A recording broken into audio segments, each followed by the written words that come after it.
Hello అండి, అందరికీ నమస్కారం. ఈరోజు సెషన్లో మనము provisional merit list, final merit list ఒకటేనా, one time web option notification ఎప్పుడు వస్తుంది, మీ యొక్క సీట్ అలాట్మెంట్ లిస్ట్లో సీట్ డీటెయిల్స్ని ఎలా చూసుకోవాలనేది ఈ వీడియో మీకు ఎక్స్ప్లెయిన్ చేస్తాను.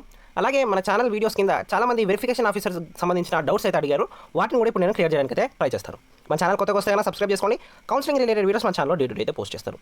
సో ఫస్ట్ ఆఫ్ ఆల్ మనము ప్రొవిజనల్ మెరిట్ లిస్ట్కి ఫైనల్ మెరిట్ లిస్ట్కి తేడా ఏంటి? ప్రొవిజనల్ మెరిట్ లిస్ట్లో ఉన్న క్యాండిడేట్స్ అందరూ ఫైనల్ మెరిట్ లిస్ట్లో ఆబ్వియస్గా ఉంటారు. ఓకేనా?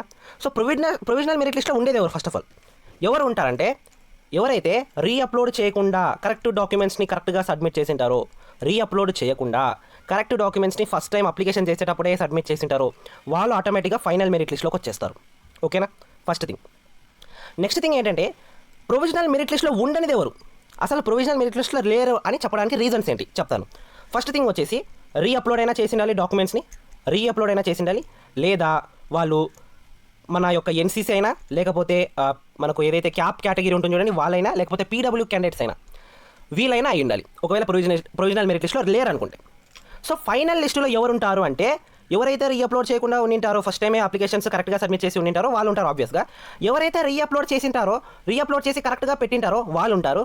తర్వాత ఎవరైతే ఎన్సీసీకి సంబంధించిన ఫిజికల్ వెరిఫికేషన్ అయ్యింటారు చూడండి, ఎన్సీసీ వాళ్ళకి ఫిజికల్ వెరిఫికేషన్ ఉండదు, క్యాప్ వాళ్ళకు ఉంటుంది. సో ఎన్సీసీకి సంబంధించిన డాక్యుమెంట్స్ కరెక్ట్గా సబ్మిట్ చేసి ఉంటారో వాళ్ళు ఫైనల్ మెరిట్ లిస్ట్లో ఉంటారు. క్యాప్కి సంబంధించి పీడబ్ల్యూకి సంబంధించి ఫిజికల్ వెరిఫికేషన్ అయింటారు చూడండి, ఫిజికల్ వెరిఫికేషన్ అయిన తర్వాతనే మనకు ఫైనల్ మెరిట్ లిస్ట్లో వాళ్ళు కూడా వచ్చేస్తారు, వాళ్ళు కూడా యాడ్ అయిపోతారు. సో అది అండి. సో నేను మీకు ఇక్కడ ఒక merit list, provisional merit list తీసుకొచ్చాను. ఇది పోయిన 2024 ఇయర్ అయితే ఇది. సో మీరు ఇక్కడ చూసుకుంటే, ఇక్కడ చూడండి ప్రొవిజనల్ మెరిట్ లిస్ట్ ఎలా ఉంటుంది చూపించడానికని మీకు ఈ పీడిఎఫ్ అయితే యాడ్ చేయడం జరిగింది. ఇక్కడ చూడండి మీ యొక్క రిజిస్ట్రేషన్ ఐడి ఉంటుంది, మీ యొక్క నీట్ రోల్ నెంబర్ అనేది ఉంటుంది, మీ యొక్క నీట్ ర్యాంక్ అనేది ఉంటుంది.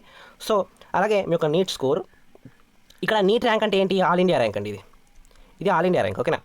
అర్థమవుతుందా? Name of the candidate, gender, category, తర్వాత మీ యొక్క ఏరియా, ఏయుఆ ఎస్వియు అని, తర్వాత మైనార్టీయా కాదా, ఆంగ్లో ఇండియనా కాదా, ఈడబ్ల్యూఎస్ కోటా ఉందా లేదా మీకు. సో ఇది ప్రొవిజనల్ మెరిట్ లిస్ట్ అండి. ఫైనల్ మెరిట్ లిస్ట్లో మనకి ఇంకా పక్కన ఈ ఈడబ్ల్యూఎస్ పక్కన పీడబ్ల్యూడీయా కాదా, ఎన్సీసీ ఉందా లేదా, తర్వాత పీఎంసీ కోటా ఉందా లేదా, భరత్ స్కూల్స్ అండ్ గైడ్స్ ఉందా లేదా. సో ఇవన్నీ కూడా ఉంటాయి అన్నమాట కాలమ్స్.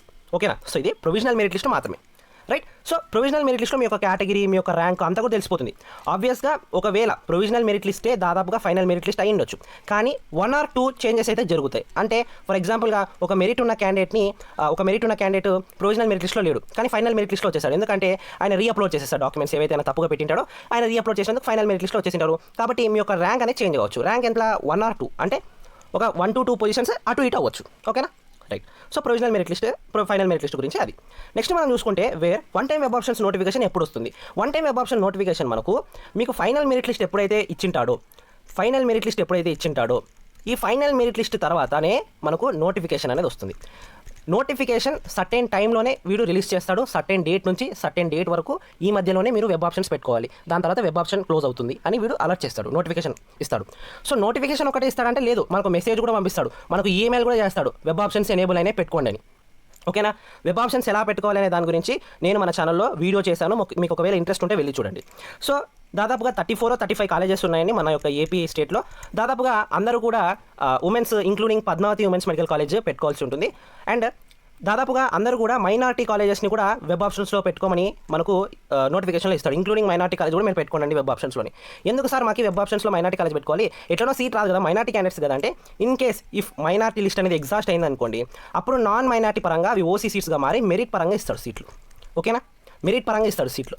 ఒకవేళ ఇన్ కేస్ 99% అవ్వదు, బట్ ఆ 1% మైనారిటీ లిస్ట్ ఎగ్జాస్ట్ అయితే ఓసీ సీట్గా మారుతాయి, ఓపెన్ సీట్స్గా. ఓకేనా? రైట్. సో మీకు ఫైనల్ మెరిట్ లిస్ట్ వచ్చిన తర్వాత నోటిఫికేషన్ వస్తుంది. నోటిఫికేషన్ అప్పుడు మనకు మెసేజ్ వస్తుంది, ఈమెయిల్ కూడా వస్తుంది. సో ఇక్కడ నేను వెరిఫికేషన్ ఆఫీసర్స్ గురించి మన ఛానల్లో చాలామంది డౌట్స్ అయితే అడిగారు, నేను దానికి క్లియర్ చేస్తాను.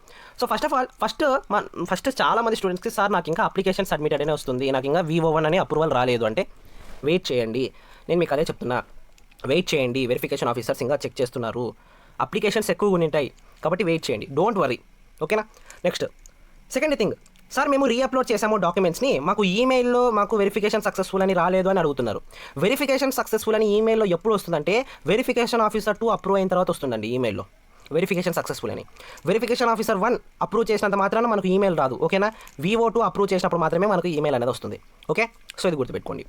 నెక్స్ట్ చాలామందికి రీఅప్లోడ్ చేసినాం సార్, మాకు ఇంకా VO1 అప్రూవ్ రాలేదంటే, మీకు అక్కడ అప్లికేషన్ స్టేటస్లో అప్లికేషన్ సబ్మిటెడ్ అని కనపడుతుంది. అప్లికేషన్ సబ్మిటెడ్ ఒక 2 or 3 అవర్స్కి VO1 అప్రూవ్ అని కనపడుతుంది. అప్లికేషన్ సబ్మిటెడ్ ఒక 2 or 3 అవర్స్కి VO1 అప్లోడ్ అని కనపడుతుంది. ఒకవేళ రాకుండా కూడా వెయిట్ చేయండి, టైం తీసుకుంటారు వాళ్ళు, ఓకేనా. సో కంగారు పడాల్సిన అవసరం లేదు. ఓకే, నెక్స్ట్ ఇక్కడ సీట్ అలాట్మెంట్ డీటెయిల్స్ ఎలా చూసుకోవాలి మనం అనేది చూపిస్తాను. ఇక్కడ నేను విశ్వభారతి మెడికల్ కాలేజ్ కర్నూలులో ఉన్న ప్రైవేట్ కాలేజ్ అయితే తీసుకున్నాను. ఇక్కడ మీరు చూడండి అలాట్మెంట్ డీటెయిల్స్ చూడండి. ఇక్కడ జెండర్ ఫీమేల్ ఓసీ కేటగిరీకి సంబంధించిన అమ్మాయి, ఏయూ లోకల్ ఏరియా అనమాట, అంటే ఆంధ్ర యూనివర్సిటీ, ఓకేనా. సో మనకి ఇక్కడ చూడండి ఏపీ అన్రిజర్వ్డ్ కింద సీట్ ఇచ్చారు. ఏయూ రీజన్ కదా, ఏపీ అన్రిజర్వ్డ్ సీట్ ఎట్లా వచ్చిందంటే మేబీ ఈ యొక్క క్యాండిడేట్ ఇంటర్మీడియట్ ఏపీలో చదివి ఉండకపోయి ఉండొచ్చు, ఓకేనా. సో అందుకని ఏపీ అన్రిజర్వ్డ్ కిందకి వెళ్ళి ఉంటుంది. సో మనకు లోకల్ రూల్స్ తెలిసిన విషయమే, మనకి ఇంటర్మీడియట్ కంపల్సరీగా ఆంధ్రప్రదేశ్లోనే చదివి ఉండాలి. కాబట్టి ఏపీ అన్రిజర్వ్డ్ కింద ఈ యొక్క క్యాండిడేట్కి సీట్ అనేది వచ్చింది. ఇక్కడ మీరు చూసుకుంటే ఇంకా ఓసీ కేటగిరీ సీటు, అలాగే జనరల్ సీట్ ఇవ్వడం జరిగింది, ఓకేనా. సో ఏ ఫేజ్లో ఇచ్చారు, ఫేజ్ 2లో ఇచ్చారు. సో అలాగే చూసుకోవాలి. నెక్స్ట్ ఇక్కడ చూడండి ఈ యొక్క క్యాండిడేట్ చూడండి, female OC candidate, SVU region, local రీజనే ఎస్వీయూ, మనకు ఓసీ ఫీమేల్ రిజర్వేషన్లో ఉన్న సీట్ ఈమెకు అలాట్ చేయడం జరిగింది. సో అలాగా అలాట్మెంట్ డీటెయిల్స్ అలా చూసుకోవాలి. సో ఐ హోప్ మీ అందరికీ కూడా ఈ వీడియో అర్థమైందనే అనుకుంటాను. మన ఛానల్ని సబ్స్క్రైబ్ చేసుకోండి. కౌన్సిలింగ్ రిలేటెడ్ వీడియోస్ మన ఛానల్లో డే టు డే అయితే పోస్ట్ చేస్తాను. So notification, web options notification, any notification regarding your MCC కానివ్వండి, మన కేఎన్ఆర్ యూహెచ్ఎస్ నుంచి కానివ్వండి, ఎన్టీఆర్ యూహెచ్ఎస్ నుంచి కానివ్వండి, ఎనీ నీట్ అప్డేట్ మన ఛానల్లో డే టు డే అయితే పోస్ట్ చేస్తాను. Thank you for watching.